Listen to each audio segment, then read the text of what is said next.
बरसात के बीच शिक्षा सचिव विनीत जोशी की छुट्टी। जानिए कौन है आईआईटी पास आउट आईएएस जिन्हें भेजा गया पंचायती राज मंत्रालय। नमस्कार, आप देख रहे हैं Y24। मैं हूं आपके साथ अपराजिता से।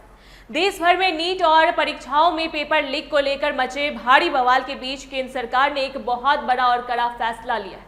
सरकार ने उच्च शिक्षा सचिव आईएएस विनीत जोशी को उनके पद से अचानक हटा दिया है। विनीत जोशी 30 जून से संजय कुमार के रिटायरमेंट के बाद स्कूली शिक्षा सचिव का अतिरिक्त प्रभार भी संभाल रहे थे और साथ ही यूजीसी के कार्यवाहक अध्यक्ष की जिम्मेदारी भी निभा रहे थे। लेकिन लगातार हो रही धांधलियों और चौतरफा घेरने के बाद अब उनका तबादला शिक्षा मंत्रालय से हटाकर पंचायती राज मंत्रालय में सचिव के पद पर कर दिया गया।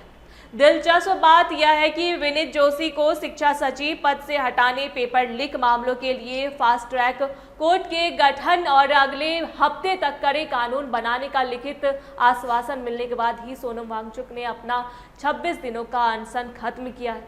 विनीत जोशी की जगह अब नरेश कुमार गंगवार को देश का नया उच्च शिक्षा सचिव बनाया गया है, जो इससे पहले पशुपालन मंत्रालय में सचिव थे। वहीं स्कूली शिक्षा सचिव की कमान टीके अनिल कुमार को सौंपी गई है। अगर विनीत जोशी के कैरियर और बैकग्राउंड की बात करें तो 2 नवंबर 1968 को उत्तर प्रदेश में जन्मे विनीत जोशी 1992 बैच के काफी तेज तर्रार आईएएस अधिकारी माने जाते हैं। उन्होंने देश के प्रतिष्ठित संस्थान आईआईटी कानपुर से मैकेनिकल इंजीनियरिंग में बीटेक किया है। इसके अलावा उन्होंने Indian institute of foreign trade यानी आईआईएफटी नई दिल्ली से इंटरनेशनल बिजनेस में एमबीए किया, जहां वे गोल्ड मेडलिस्ट भी रहे। बाद में उन्होंने वहीं से क्वालिटी मैनेजमेंट में पीएचडी भी पूरी की। विनीत जोशी का भारतीय शिक्षा व्यवस्था से बहुत पुराना और गहरा नाता रहा है। वे वर्ष 2017 में बनी राष्ट्रीय परीक्षा एजेंसी यानी एनटीए के सबसे पहले डायरेक्टर जनरल बनाए गए थे और 2018 से 2021 तक इस पद पर रहे।